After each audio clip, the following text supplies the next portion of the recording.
And we are live. I am. Nope, don't do it yet.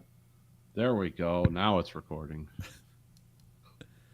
Maybe instead of buying really stupid expensive guns, I should replace this recorder.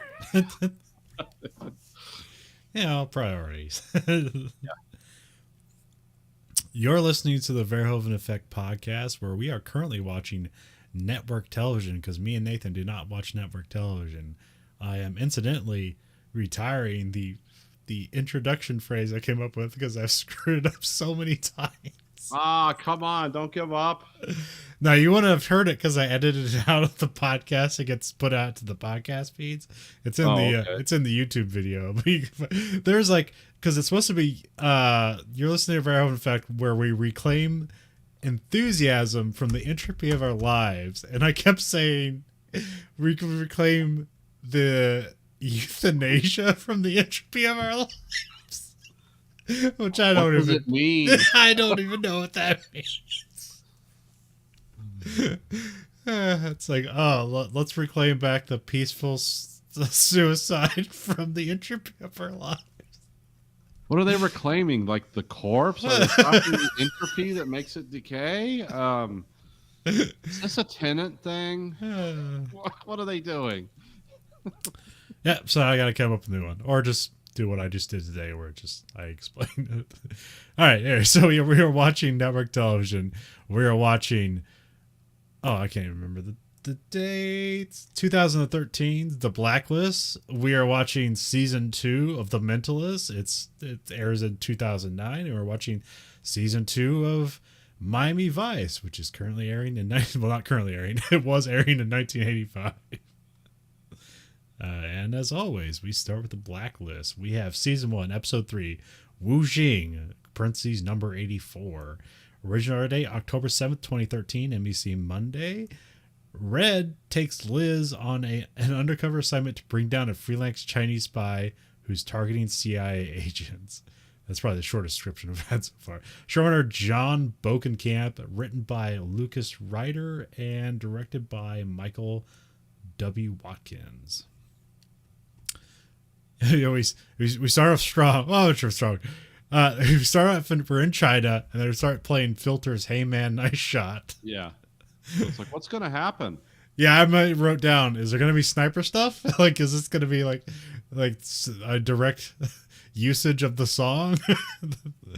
And there was there's the comptroller of Pennsylvania going to commit suicide on live TV? There's a guy, and he has a suitcase, and they hop in a Range Rover. The car gets blocked, and then it's shot up, and I think the windows are bulletproof. Yeah. But then there's like 2 motorcycle crews that come up on both sides, and they start like ripping through what I assume is the bulletproof glass. They shoot the guy. They take the case he had, the suitcase he had, that has a laptop in it, and then they cut off one of his hands and they get out of there. And that hand comes off quick too. Yeah, with a very small knife. Yeah, I was like, wow, I didn't know you get a man's hand. I actually got to go through a bunch of muscle at the wrist, but that's just me like thinking aloud. Yeah, what kind of disease does that guy have where you could just stick a boot knife to him and his hands just fly off? He's like the zombies on The Walking Dead. You can drive a pencil through a skull. Like, no problem. Several times. Then we have some dude hacking a computer. You see there's a marriage ring, or what do you call this? Yeah. Wedding ring on the severed hand. The decryption fails. Then they cut to a guy who seems to be in charge of everything, and I wrote down !Wu Jing, which I think that's who it is. Yeah. And then he tells his group to call Reddington, and then that's like where it's like credits.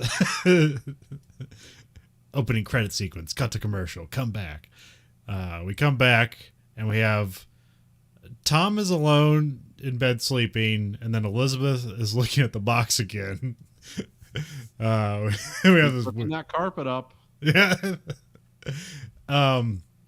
She takes the gun out, which I couldn't make out what the gun. I looked it up later on, but I couldn't make out the gun. I was like, man, what kind of gun this be? Because the top of it kind of looks weird. It looks like there's almost like 3 like corrugated layers on top of it. I'm like, I don't know what that is. And I thought I saw maybe the on the handle there might have been a Beretta. I was like, is this some weird HK thing or is it some SIG thing? So I looked it up and it turns out it's a CZ75 SPO1 Phantom.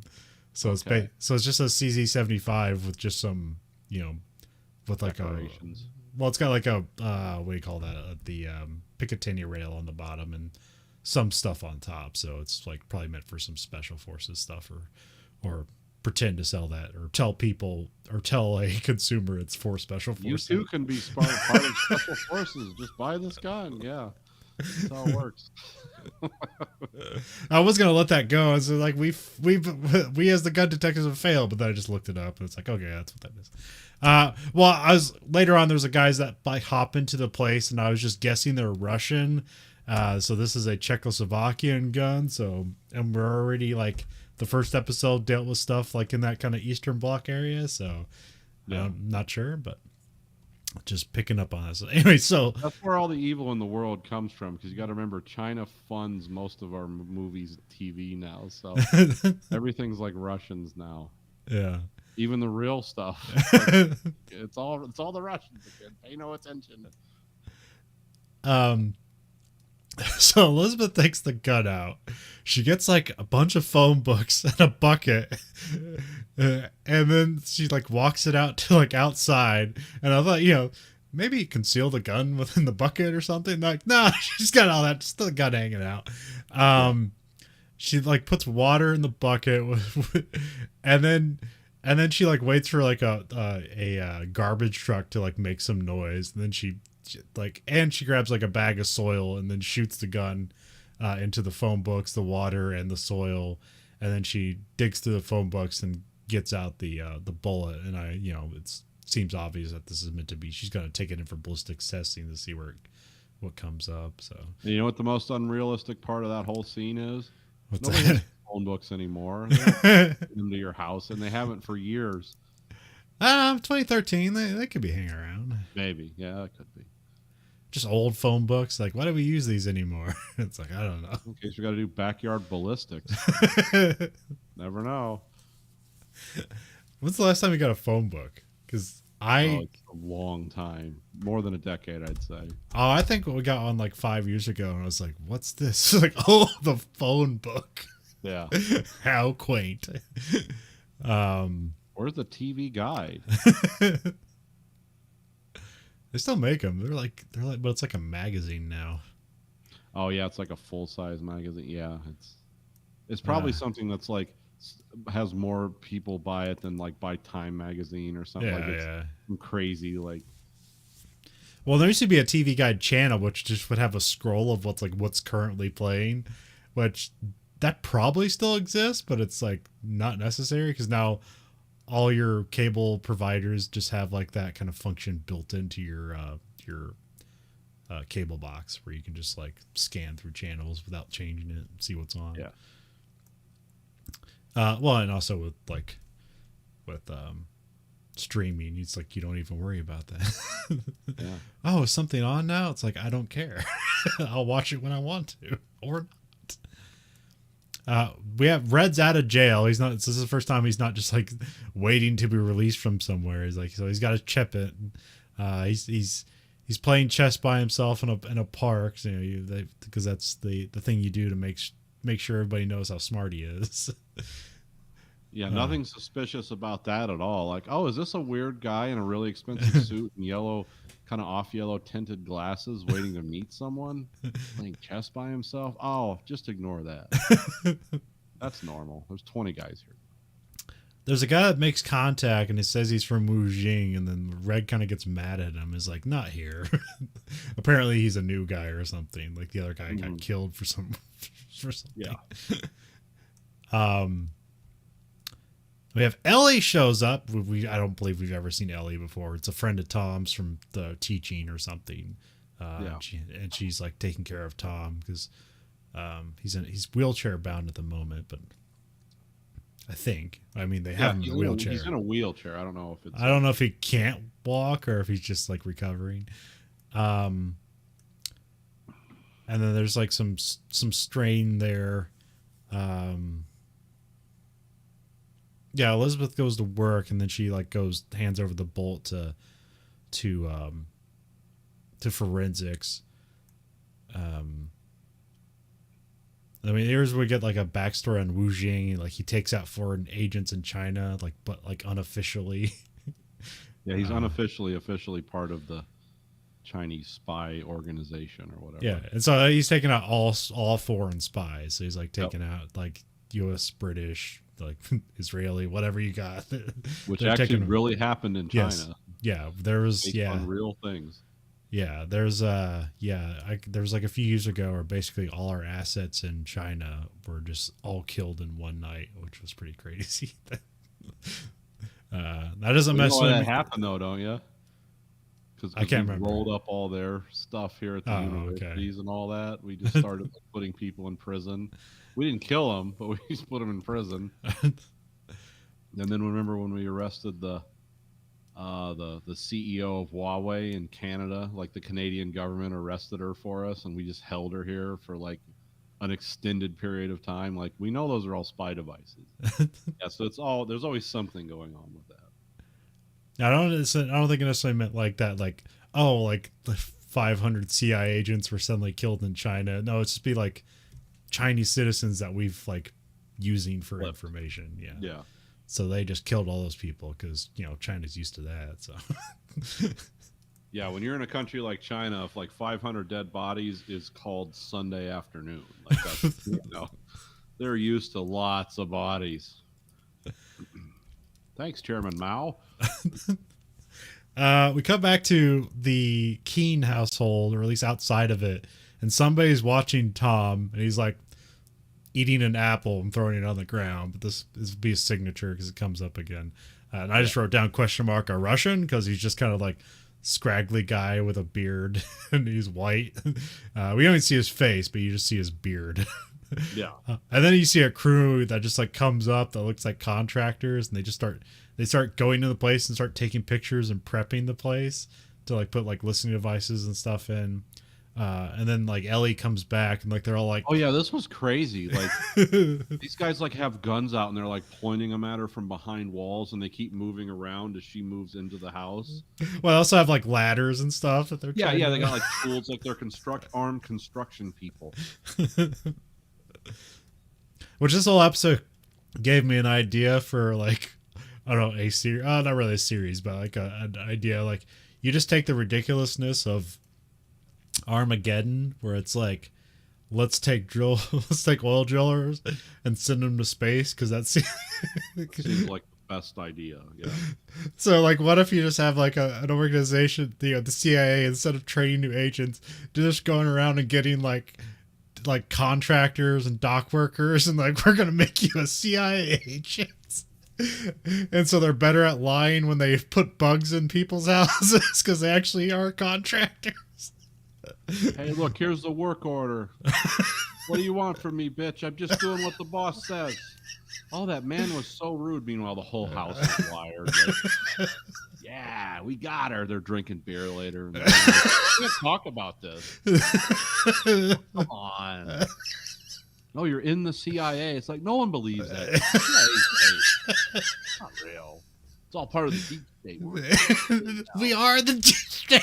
Yeah, we are the deep state. Yeah. Dark side. They pay us way too much for us to be blazingly talking about this.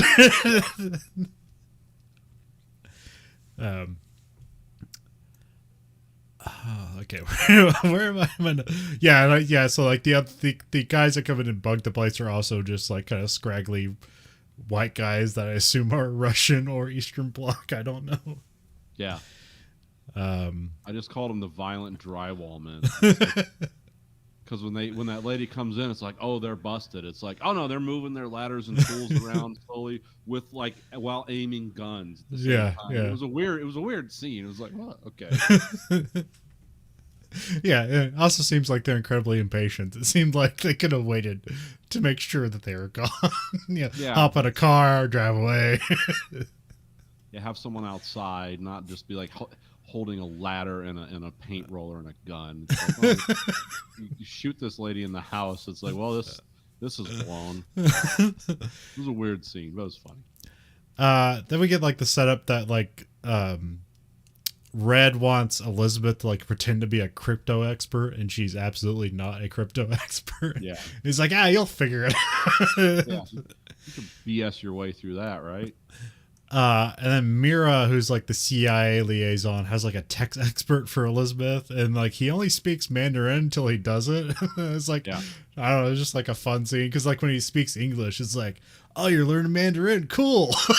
Yeah, he sounds like a guy from California or something. Like, oh, they're just these people are just, it's just layers within layers with these people, huh? Yeah. And I thought this was pretty neat. They have he's like, do you smoke? And then she's like, no. I was like, well, you do now. They have a nicotine patch that's a tracking device. Yeah. Which that was a neat little thing. So,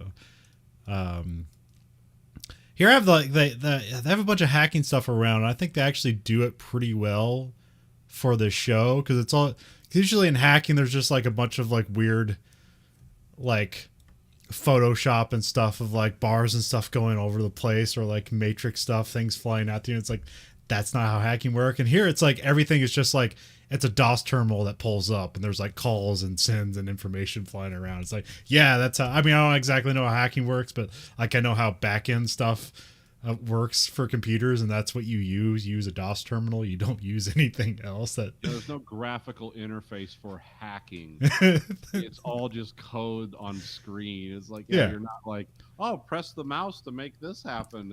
Oh, we've stolen access to the power grid. It's like, and smiley face comes up, like that's not how it works. It'd be funny if it did, but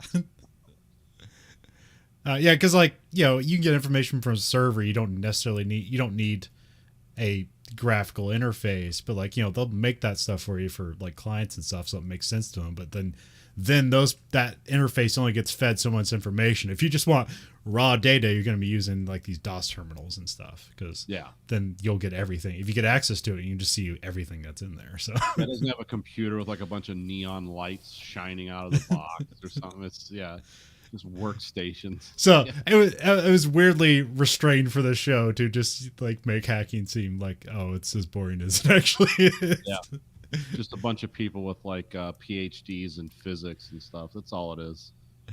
There's an underground facility that that Wu Jing has built that's at a radio station. Which is nonsense because like this is in the DC area, right? Yeah.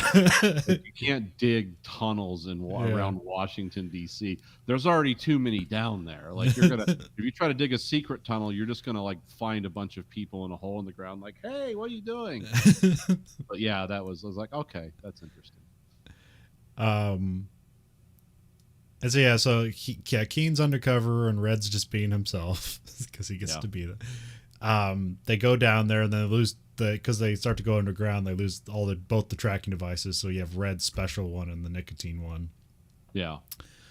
And then like Elizabeth's trying to do her hacking thing with the thing the tech guy gave her, and so they end up trying to run this distraction. And like there's this funny line where Red's running this distraction and he calls Wu Jing a 2-bit spy killer. Yeah. Like it's just something you do. It's a weekend job, you loser. Yeah.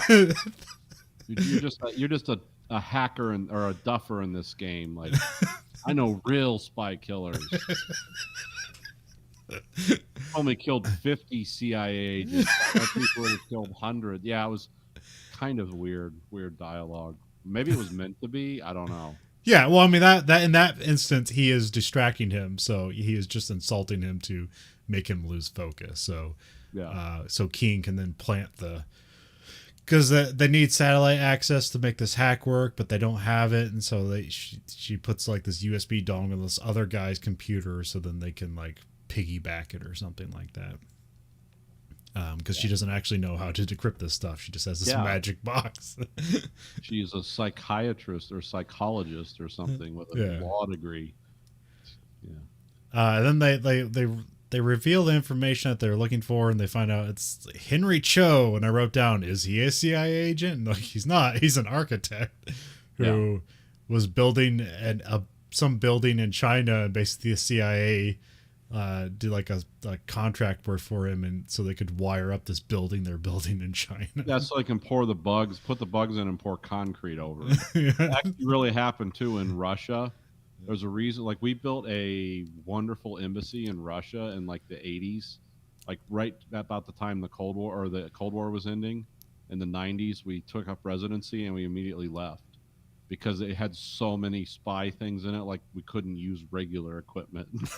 Like the signals wouldn't get sent. And we're like, oh, okay, we're done. And we couldn't figure out how they put them in. Well, you just poured them in with the concrete.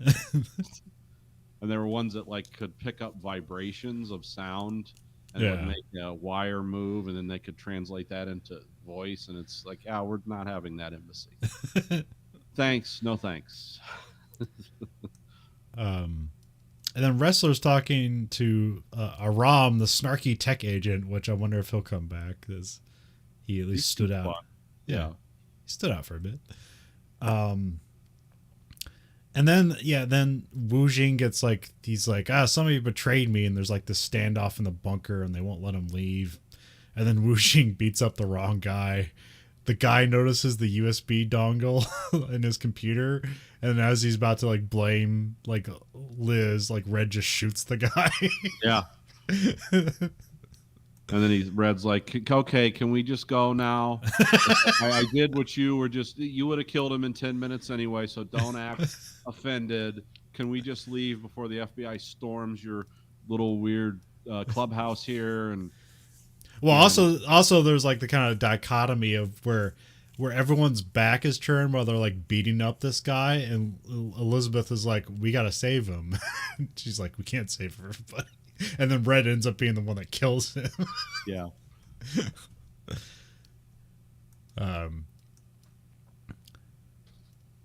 Yeah. There's guys chasing Henry, the architect, at a construction site, and then the Wrestler and Mira show up, and there's like this one dude like falls and is like hanging from like a pipe or something. And he's just comically shooting wildly all over the place for like 5 minutes. Yeah.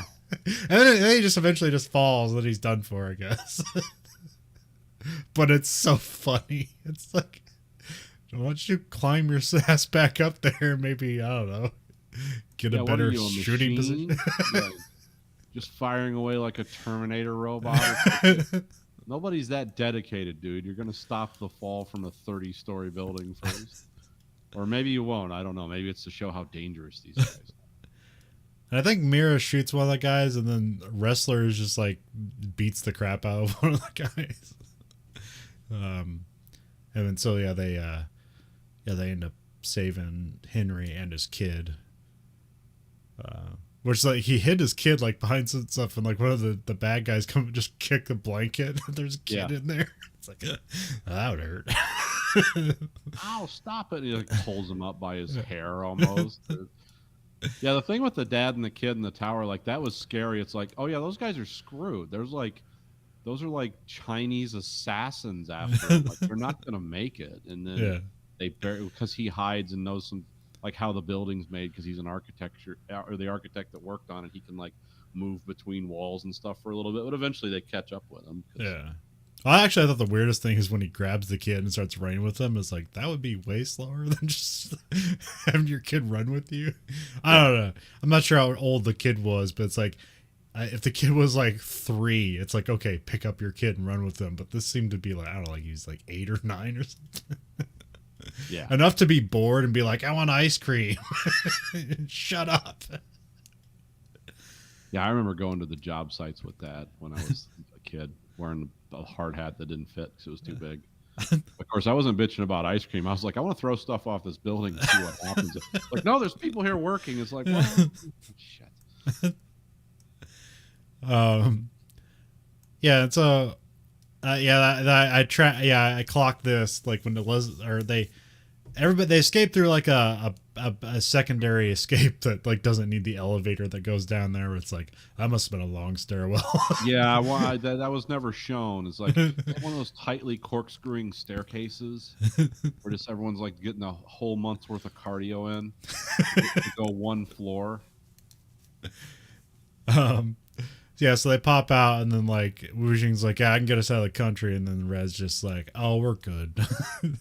And then he's just like, just drop us off anywhere in the shade up here. And then when they get out of the car, I clocked that Elizabeth like put the nicotine patch on the car. It's like, oh, okay. So, and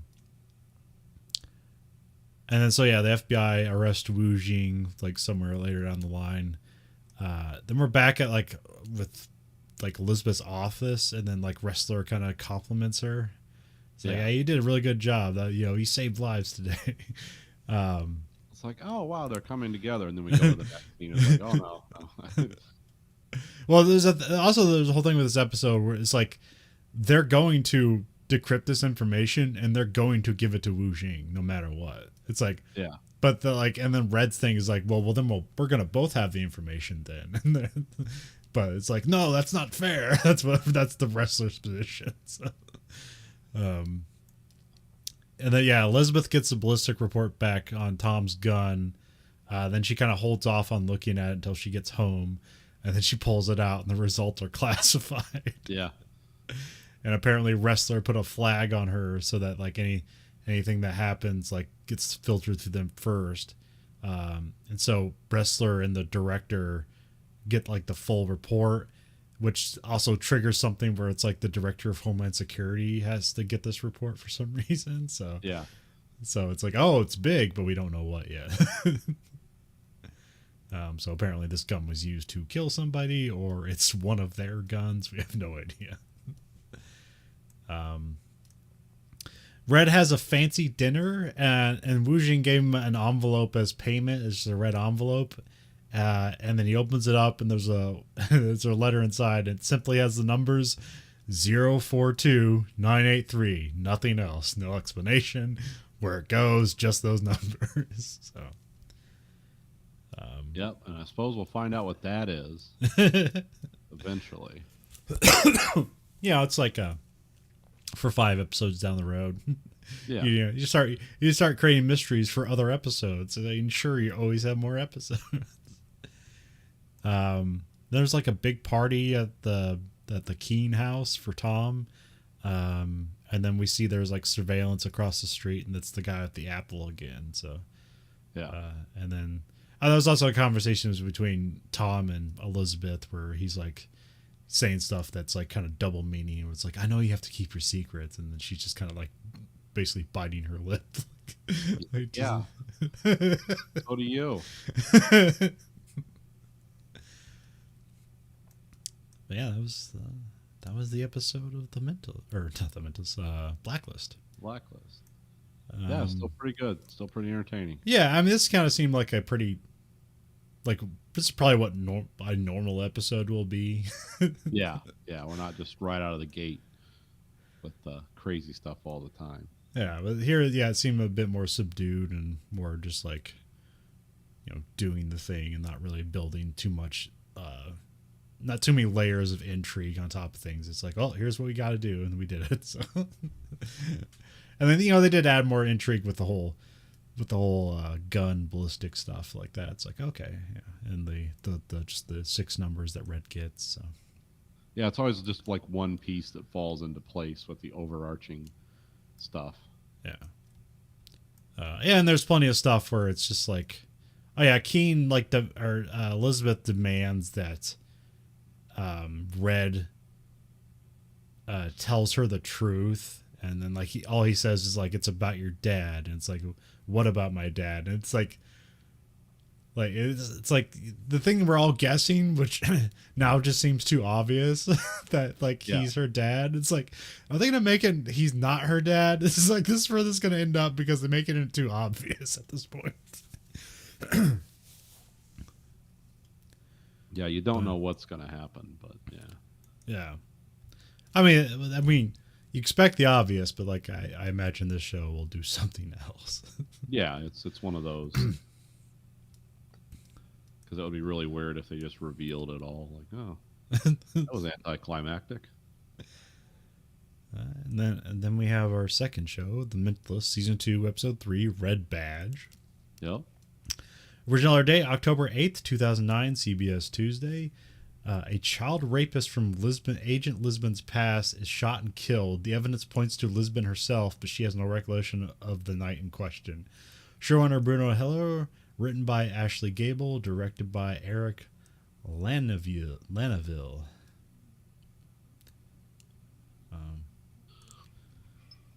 Yeah, we start with Lisbon is in with a therapist session, and she's very uneasy about it. It's like, why don't you just let me go?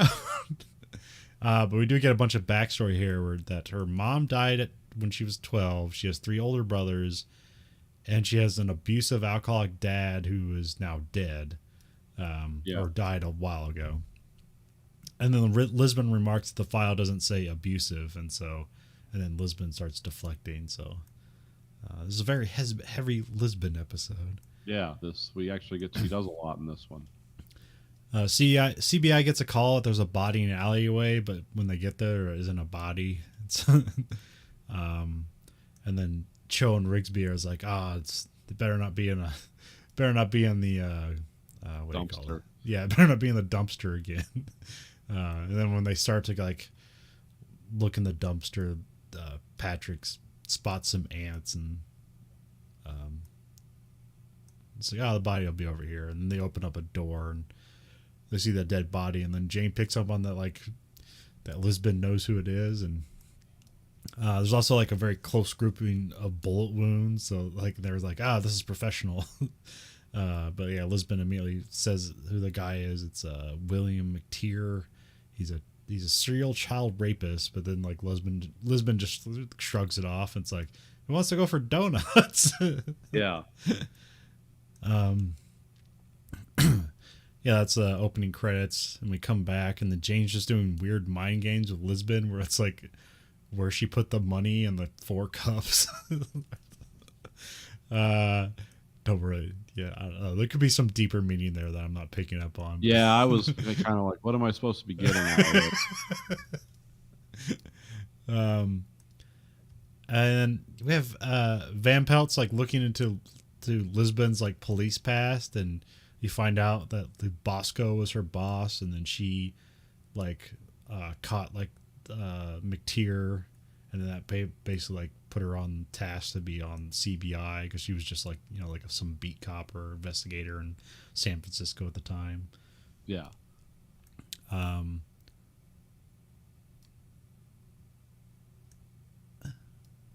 yeah, and then they talk about there's a suspect. I think it's Dreyer, who's the dad of one of the victims of McTeer. Van Pelt and Jane go and interview McTeer's fiance, which is like, everyone's like, what? He has a fiance? Yeah, and that gets really dark. Yeah, it's Tanya, and also we randomly meet her brother David, which whenever something like that happens, like, well, this is going to be a point later on. Yeah, this guy's coming back. And then we see that Tanya has a daughter, so immediately there's just bad thoughts. It's like, oh, where's this going? And not only a daughter, but like a 12-year-old daughter or something. Yeah. And Jane like just rings out a list of assumptions that are probably all true. That McTeer is like still a pedophile, and he's grooming Emily, that's the daughter. Yeah. And then when she listens to him list that off, it's like, yep, that all happened. Even though Jane doesn't know if it happens, he's just going. Yeah, because he said, is like, so does he ever like pressure but not too hard to have like a father-daughter camping trip, or something, some suggestion like that, which almost never happens in real life. I've never heard of anyone having a father-daughter camping trip unless you're watching like pornography, like that's a scenario. But so it's like, it's like really dark ideas. They're like, oh yeah, but the show's doing this on purpose because they want you to hate this guy in every possible way. It's like, good, I'm glad that he's dead, and I think we'll find out. Because it's like, it's like, why do you give a reason? Like, it doesn't seem like CBI is going to try too hard to figure this case out. Yeah. Until they give it a reason to. Yeah, it's like, well, I guess, it's a mystery. But the only like saving grace is that basically Jane's like, I don't think he molested her, so yeah. Thank God for that. Thank God he's dead. And then Lisbon and Cho meet with the Attorney General, who is like, it's kind of a fun, we hear like kind of like throwaway dialogue where she's like, oh, thank God this isn't a Jane case. Yeah. Yeah, It's like, obtaining confessions by threatening people with bombs is very hard to prosecute. And yeah, she was listing stuff off. which that's fun. Actually, like, there's a bunch of stuff in this scene that's really important for the ending. If you miss it, like, the ending makes no sense. So Yeah. they talk about like somebody stole like $100 and some million. It's like it's just some large volume con artist hacker thing or something going on. Yeah. But it's just like mentioned, but this is important in the end. But then Rigsby comes in and says that the print on the McTeer murder weapon is Lisbon. So her print was found on the gun magazine, so not on the gun itself. And now Bosco is now the lead investigator on this crime as well. And he asks Lisbon questions, but Lisbon like kind of balks at Bosco when he wants to set up a polygraph. Yeah. The team keep working. In real life, any cop that's worth a shit, when they say polygraph, you say lawyer. It's like, no, that is bogus science. Yeah. Do not do that. Well, I mean, it's the mentalist, so we're going to have polygraphs and we're going to have hypnotizing sessions. Yeah, it's the mentalist. All this is real is mentalist. I mean, this is like, like a 13-year-old show, but still. Yeah. And then Lisbon generally can't remember what happened on Tuesday night, and then Jane wants to hypnotize her, but she does not want that. Dreyer shows up. He's the father of one of the victims. He blames Lisbon for not acting sooner on the case because apparently, like, he said, yeah, you could have got to it like 2 weeks sooner, but she's like, no, the case wasn't all together then. But and apparently also this guy's made a statement that he's going to spend his entire fortune to make sure that this McTeer guy is dead, and so... but Bosco just kind of senses that this guy doesn't have the stuff to kill the guy nor set up Lisbon or anything like that. Yeah, needlessly antagonizes the guy. Like, what? You didn't have the stones to do it? And he's like, no, my daughter's been raped, you asshole. I'm spending all my time and money trying to keep her from killing herself. So, yeah, I didn't really get this one together. Asshole. Everyone's setting up Bosco to be the most hated guy on The Mentalist for a reason, I'm assuming. But yeah, it was amazing that turn. It's like, oh, I didn't have the stones to do it. He's like, no, I'm trying to keep my family together after you let this guy run around and rape my, I'm assuming, underage daughter. So yeah. It's like, yeah, no, sorry, I didn't get a chance to slip out and bash this guy's head in with a baseball bat. But trust me, I wanted to. And then Lisbon takes the polygraph test, and then we cut to apparently McTeer worked at a sex shop, and then they interview that guy and they get a name. Yeah. It's like, oh, is this like the Sacramento Creeps Club? Like, just has the same job. And then we come back from that scene and we find out that Lisbon failed the polygraph test. And then Lisbon's trying to work things out with a therapist, but she gets disgruntled and then goes for the Jane hypnotism thing. And so they go back to her apartment to get hypnotized. And also, yeah, I have a scene in between where Bosco intimidates the team for working the McTeer case. So yeah. And we have an interesting scene where like everyone's kind of like they're trying to cover, but they don't necessarily want to talk to a superior, like just like beat him up. But then Rigsby just kind of out of nowhere, like stands up to Bosco, like literally stands up to him. Yeah, like gets right in his face. Do it. Go ahead. He said you're going to be like saluting tourists at a monument. He's like, cool. Just it's like mad dogging him. And Bosco, like that actor's like almost a head shorter than that guy. Yeah. It's like, yeah, go ahead, little guy, do it. Which was kind of funny. And then the team makes fun of him. It's like, yeah, you told him. I was like, yeah, you really put the fear into him, didn't you? Because he just had like I think he just said, yeah, do it. Like that was his whole response. Yeah, that says, yeah, it was it. Yeah. He was more, but like he was much, like everybody else was trying to be like smart and throw things away. It's like, no, it's not what you think and stuff like that. And they're deflecting, but they don't necessarily want to do anything. And Rigsby, the guy that just walks up to him. It's like, yeah, go ahead, do it. Yeah. So,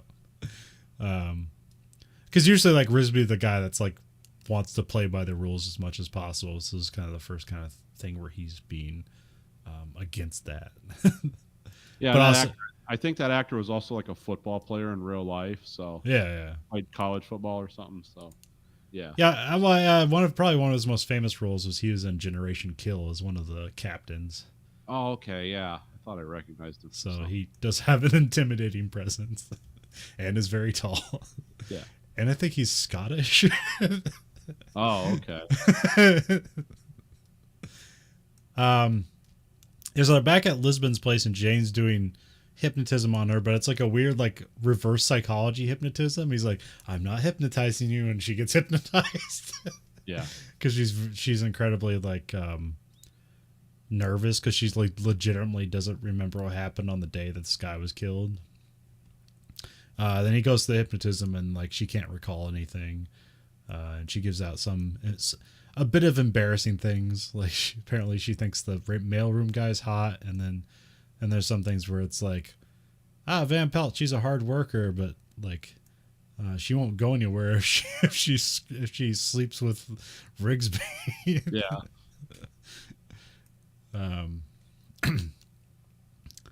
Let's see here.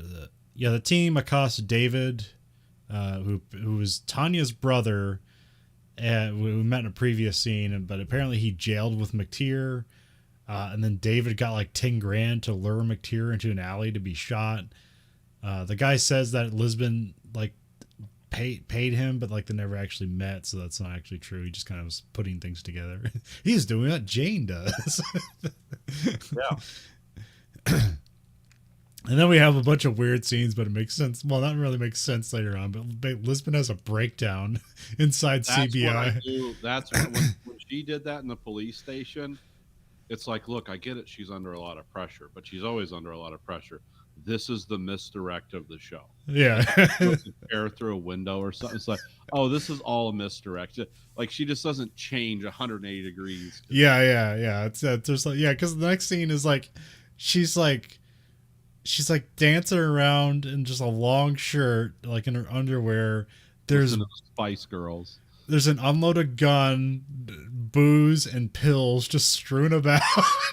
Yeah, I knew. It's like, oh yeah, and whoever they get to show up, which is going to be like, this is why the Shrink has been featured prominently in the last couple episodes. Is like that's the guy they're trying to lead into something. Yeah. I only know this because just watching The Mentalist all this time. Yeah. Well, yeah. Well, because the thing I was saying, like, this is too weird. Is like, how is Lisbon gonna like pull back from this and have it reliability? Yeah, you can get back to work unless it's like, some. I wasn't necessarily expecting it to be like a double churn, but like, because it really wasn't give enough information about who would set her up. That's the only thing that just kind of comes out of nowhere. But it's because you have this therapist that's been throughout these last 2 episodes. At least there's this through line. It's like, oh, there's somebody there. It doesn't make sense why a doctor working for the state would need millions of dollars. Yeah, I mean, millions of dollars would make a lot of people do a lot of things. But it's like, boy, what a throw of the dice. Hey, look, here's our plan. Now, just listen to me, okay? We're going to set up like a decorated police officer who works for the fictional top police investigation shit in the state of California, like the largest, most wealthy state in America. And yeah, we're going to set her up. And we're all going to get like, I'm going to give you millions of dollars and no one's going to suspect anything. Oh, and by the way, they got a guy with them who's like a wizard of some kind. He doesn't use magic. He uses his brain and can figure anything out like Sherlock Holmes. Like, yeah, we're going to fool him too. Like, yeah, I don't know how this pitch meeting went with this, but whatever, Yeah, well, I mean, there's a scene between Manelli and Jane where Manelli's like, asks Jane, do you think she would kill herself? And he's like, no, I wouldn't think that. And then they basically convinces Manelli. Well, this is like, we don't know it's a ruse yet. We're not specifically told, but like Manelli sends over the therapist.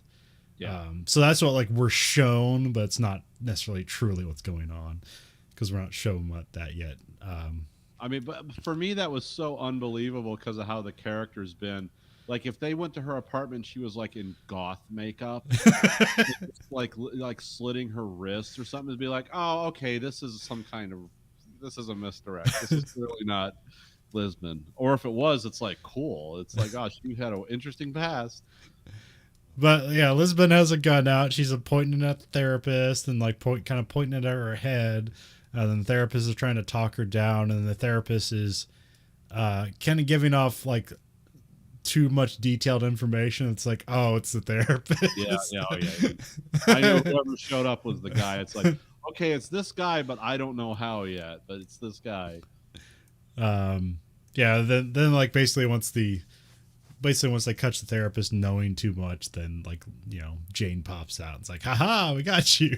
It was the crucifix that gave you away. Too much information. Couldn't resist the imagery. It's like this whole thing was weird from the beginning, but okay, it's the imagery that got it.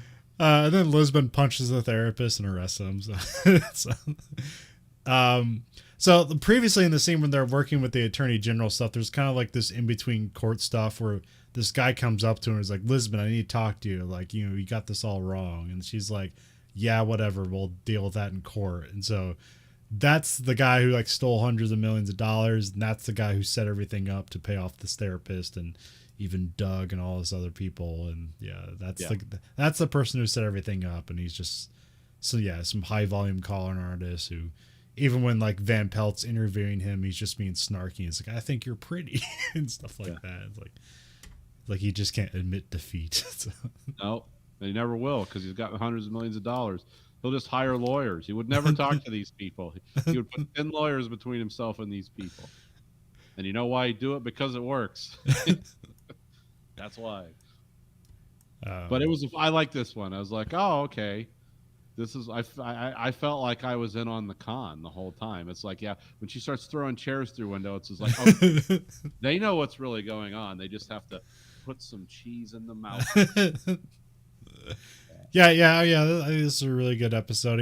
Even get some background on Lisbon, whether you know it's true or not. But like, it's like, why is she really, like, it seemed like, why is she really interested in like these pedophile? Well, it's not like she's really interested in, like, but it made her career, and you have to like imagine like, okay, something dark happened in her background. I mean, she does explain a story. She didn't say that she was hit or molested or anything like that, but she says that her father, who got drunk, beat her brother like half to death, and he didn't even remember doing it. So that's why Lisbon's concerned about this whole blackout thing. Yeah, and the therapist drugged her with something, and that's why she doesn't remember anything. Razapam. Yeah, and they even have a thing where she's drinking coffee and she's just like, this coffee tastes like crap. So. Why is your coffee so bitter? Is this laced with something to knock me out? Are you a sex weirdo? I was like, oh no, it goes a lot deeper than sex, honey. And then like, yeah, so the drugs are put in the coffee cup, and then her prints would be on the coffee cup, so that's like access to that. But yeah, it's been, at the end of the day, it's a bit of a hard sell, like.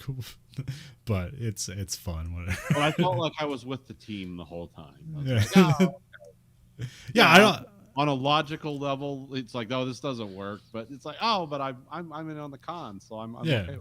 Yeah. The mentalists, we don't always hold to reality, but yeah, sometimes. I mean, that's always the fun thing when they do stuff that's like, oh, this is how it actually would happen, and then sometimes it's like, this is crazy. Yeah, this is beyond leap of faith at this point, but you know what, it works. That's why you have handsome and sexy actors and actresses. Like, whatever you say, pretty woman. You're my pretend girlfriend, right? Isn't that how TV works? Well, speaking of working, we have season 2, episode 3 of Miami Vice. Whatever works. Original air date October 4th, 1985, NBC Friday. The murder of 2 beat cops outside their jurisdiction immerses the team in the Santeria religion while Crockett tries to recover his repossessed Ferrari. Showrunner Michael Mann, written by Maurice Hurley, directed by John Nicolella. Yep. This was a weird episode. Yeah, this was a very uneven episode. I we think like, I think they're just trying to give a different look to things, where it's like you're always involved with the Colombian cartel. That's just like the natural that's the bare minimum of every Miami Vice episode. It's like, let's do something a bit different. Let's like throw some Santeria and stuff, which I was just clocking as voodoo immediately. But so yeah, this was actually more specific, and it's like, oh, this isn't just some random Hollywood voodoo stuff. So now it's probably just random Hollywood Santeria stuff, but I don't know. So it's good in that way. It's like, yeah, I just wrote down we have weird arts and crafts and stuff, and a police blotter, and then there's a dead cop. And Castillo, the famous DEA agent who worked overseas and basically the equivalent of DEA special ops, is now also an expert in Santeria. Yeah. Has a strange relationship with a Santeria priestess / college professor. Yeah. He's like, I'm gonna get inside this and figure out what this is. You guys do the police work. And it's like, oh yeah, we're like, Castillo's skill set is just, next he's gonna be flying a helicopter.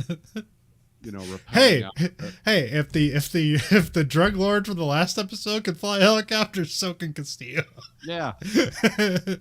Well, sometimes I think they have to have Castillo do something besides look grim. Yeah. Get out of my office. After a while, it's like, oh, he's got to develop as a character, so now he knows about this too.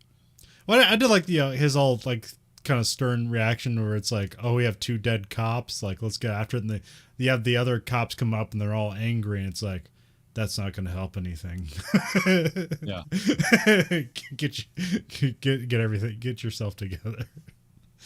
Because that's what I like about Castillo, because he's not just the stereotypical like police chief that's like, God damn it, Riggs, you blew up half of Miami. Yeah. I mean, he'll say it, but he'll say it calmly. Yeah. You cost the department $1.3 million to arrest this guy. You've blown our budget for like 5 years. And because it's Edward James Olmos, is just as impactful. Yeah, it could be screaming or just talking quietly. It doesn't. Yeah, it works with him.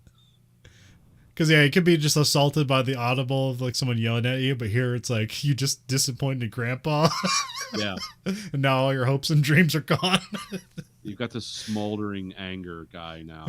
Oh no, can't he just blow up and we can have a beer later? It's like, no, he's going to be angry for like 30 years. And he's going to hate you, and he's going to hate his dead wife who's not dead. Just the same, because he has this weird emotional thing where everything's got to be handled at the same level. It's like the tempo changes, but not the pitch. Then we cut to Crockett, and like he has like some fling on his boat who's like it's like, hey, you're gonna call me, right? It's like, yeah, sure. And he's like fixing another boat off to the side. And then some nerd shows up, and he's here to like repossess the Ferrari because they're gonna put it in a police auction. It's like, we can get a lot of money from that. Yeah. And then Izzy shows up to do some like to be weird and funny, essentially. Do some kind of weird, unlikely con. Yeah. Oh wait, no, he's coming there to give them because he has information on who the cop killers are. Oh yeah, that's right. Yeah, the cop killers. Which I immediately read as like, oh, this is gonna be inside job, right? Yeah. And then it ends up not being that, right? It ends up being exactly what it professes to be. It's okay. Like, yeah, that's weird. Yeah. I guess we'll get to it. Then yeah, Crockett and Tubbs roll out in Tubbs' caddy because his Ferrari's gone now. It got repossessed. They're looking for Orville Rivera. And they just show up at a place. They announce they're cops, and they just get shot at. I was like, hey, do you know we're police? Do you know where this guy is? And everyone just is slowly walking towards the house. Like, but then hey, get guns. And all of a sudden, boom, boom, boom, boom, boom. It's like, yeah, we're just gonna gun some cops down in the middle of Miami. It's like, yeah, if we kill them both, we're getting away with this. So they return fire, but as soon as like a couple of police units show up with like 4 shotguns, they immediately give up. So yeah, nobody gets killed, I don't think. No, nobody gets killed. But they're shooting the hell out of everything. Yeah, both sides. Yeah. Oh yeah, I think Crockett had to reload, or that might have been in the second shootout. I can't remember. Crockett reloads twice in that scene. Yeah. Then Castillo knows like all the Santeria stuff going on. I think it's Orville they talk to, and he's like saying it's dirty cops. Yeah. And then Eartha Kitt shows up, and she's the history professor slash priestess. Yeah. To help with the investigation. Eartha Kitt probably most famously played Catwoman in the like 60s Batman TV show. Still looking good here, and I think she was 58 at this point. Oh, okay. I think I did that.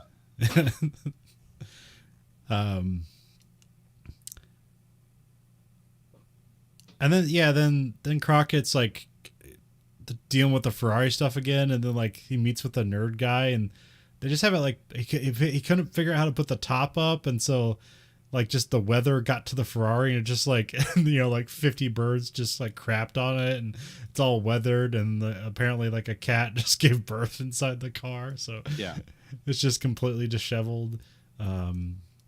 And then like Izzy's like posing as like the dock official or something, or somebody owns the marine of something. Yeah. And this like state official's like buying her or something. God, that's weird. And then Tubbs is like back in the days when like nerds were people you hated. Yeah. The nerds were the people that took your Ferrari away. Yeah, with like, paperwork. Hey, what are you doing? Yeah, they didn't steal a Ferrari. They didn't strong arm you. They just handed you some paperwork, and it's like, it's official. Yeah.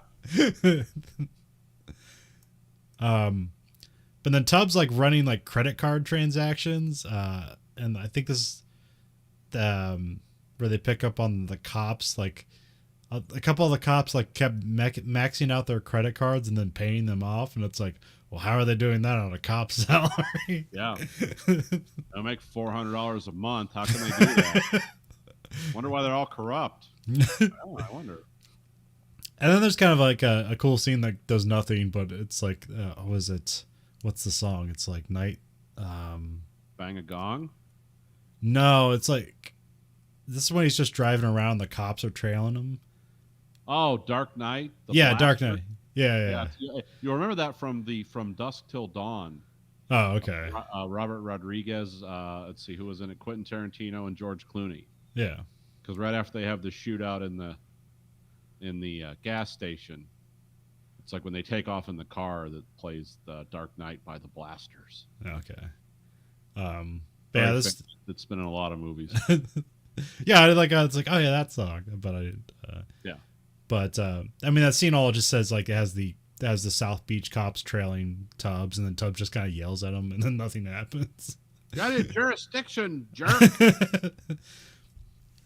And then we cut to like day, and then like it's like, I think it's the same cops. They're like trailing some dudes in a nice car. They're driving a Porsche, Yeah. Some not white people driving a Porsche. Yeah, and pull them over. They're driving a Carrera convertible. That's not right. I can't afford one of those, and neither can these guys. And then it turns out they do have cocaine and a fully automatic gun in the car. Yeah. Yeah, they shoot him dead. You'd think it was going to be something like, oh, we made a mistake. We're, what a racist idiots we are. But yeah, you guys are free to go. But no, this is the 80s. It's like, you were pulling them over because you're a racist, and you were right to do it. Because they had cocaine and a Mac 10. Yeah, their racial profiling was correct. Yeah. I mean, I think they kind of like ease it a bit because one of the other cops I think is Hispanic or something, but it's still. But yeah, they're both like, these guys, we know these guys are drug dealers. Look at that car he's driving. They're just jealous, and they pull him over because they're jealous. But then they end up killing him because they pull a gun on him. So. They pull a machine gun out, and the one cop shoots the guy in the back of the head, and the machine gun just keeps going off on full auto, shooting the hell out of the dashboard of that poor Porsche. And then the passenger who just had like the little thing of cocaine, because remember he was waving it at the one girl in the bikini. It's like, hey, you want to get in?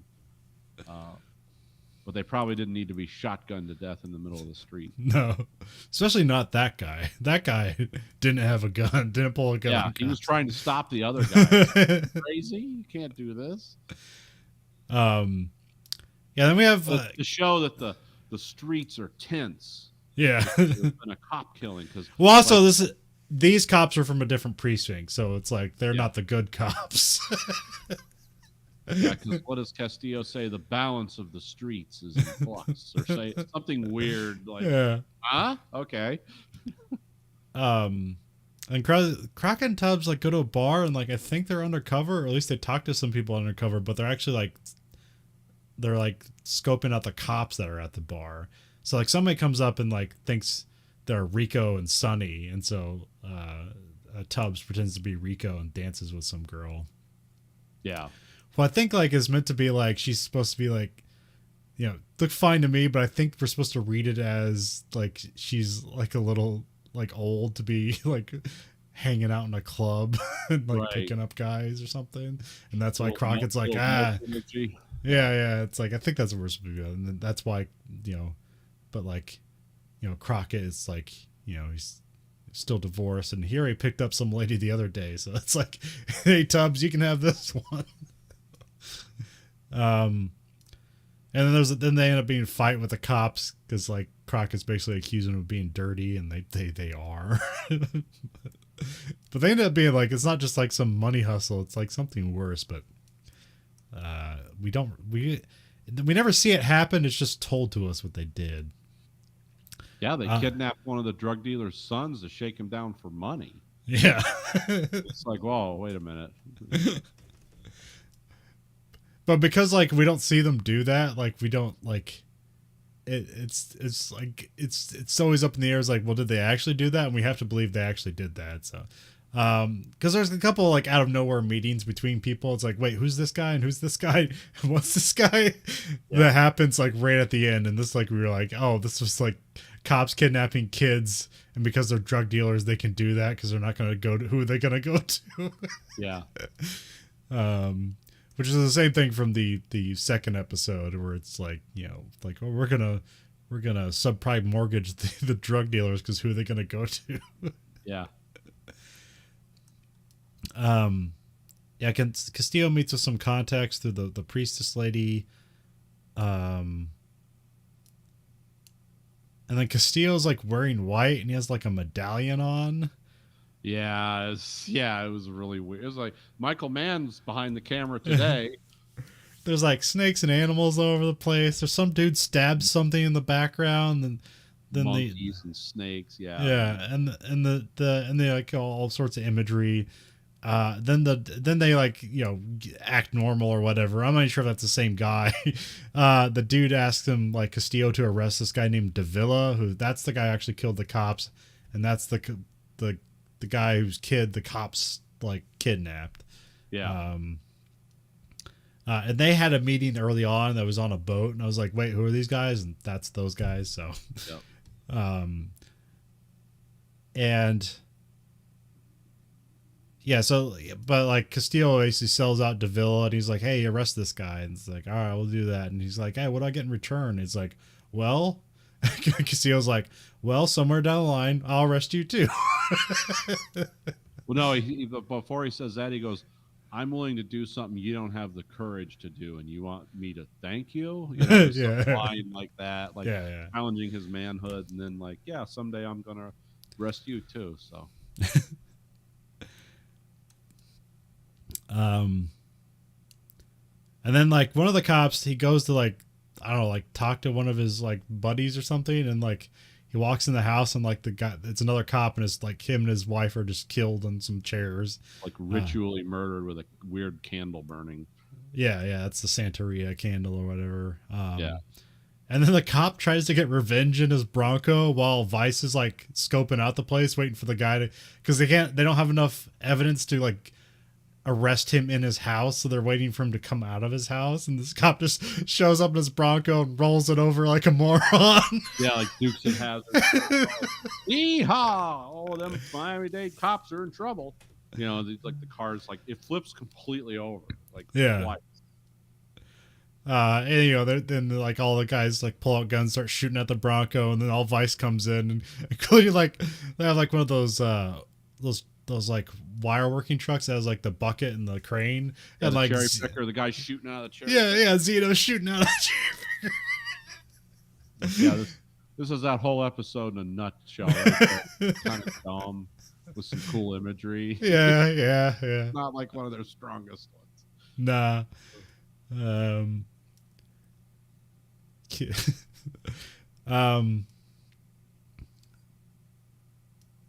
yeah. There's just a shootout, and I think just basically, I think some of the guys surrender. I think the villa guy gets killed. Maybe I'm not sure. I don't remember the follow up to that. Yeah, he gets killed.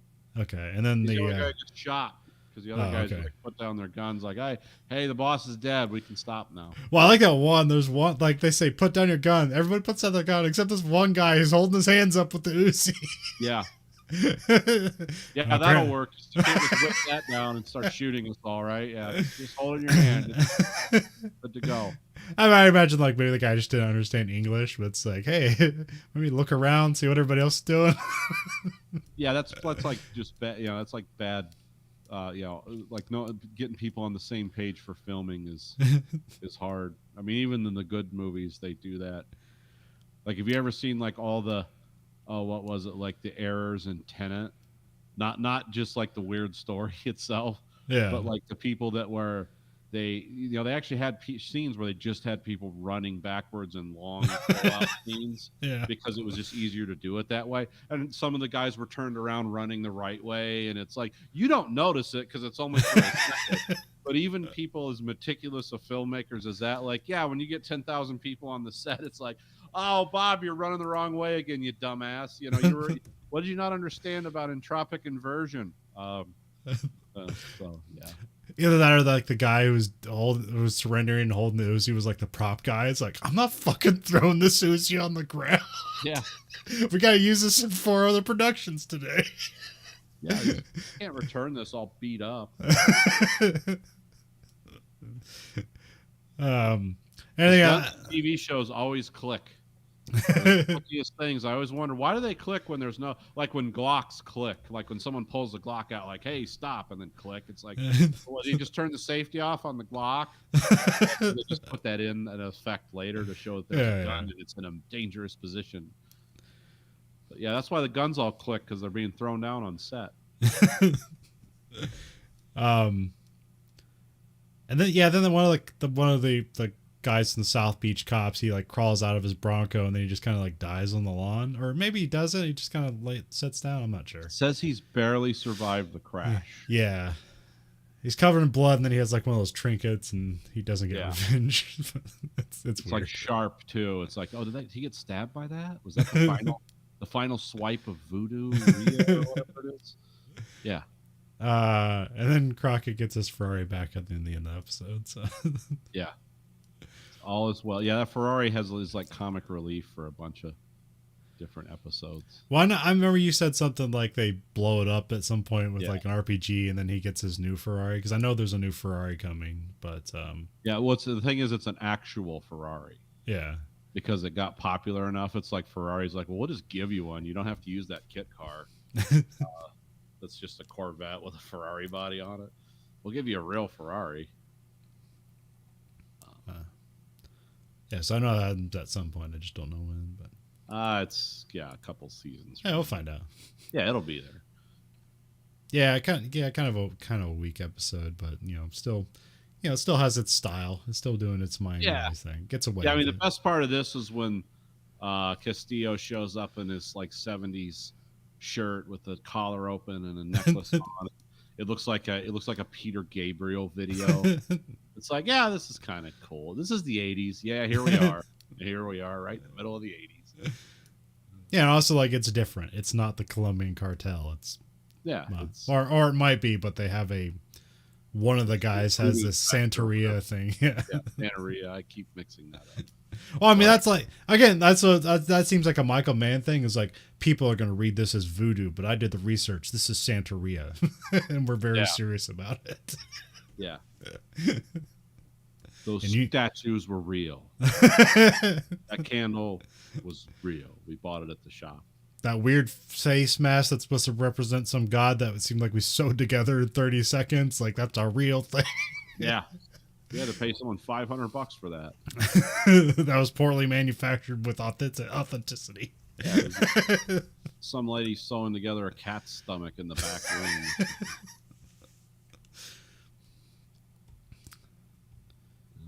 Well, if you've liked what you heard, and how could you? Or how couldn't you? That's another podcast. They say, how could you? And I change it to couldn't. You can find this podcast at anchor.fn/Verhoeven Effect. You can find a lot of other wherever you get your podcast from. You can rate our podcast if they allow that. You can rate it whatever you want, but the only thing the algorithm listens to is if it's at the highest rating possible. I'll leave a review. If you leave a review, just say this podcast gets you through the workday, because they love to hear that stuff. We have listener support at anchor.fm/Verhoeven Effect, where you can support us at a monthly fee of 99 cents, $4.99, or $9.99 a month. You can find us at Twitter at Verhoeven Effect, Facebook, Verhoeven Effect. We have another podcast called American Greed Factory.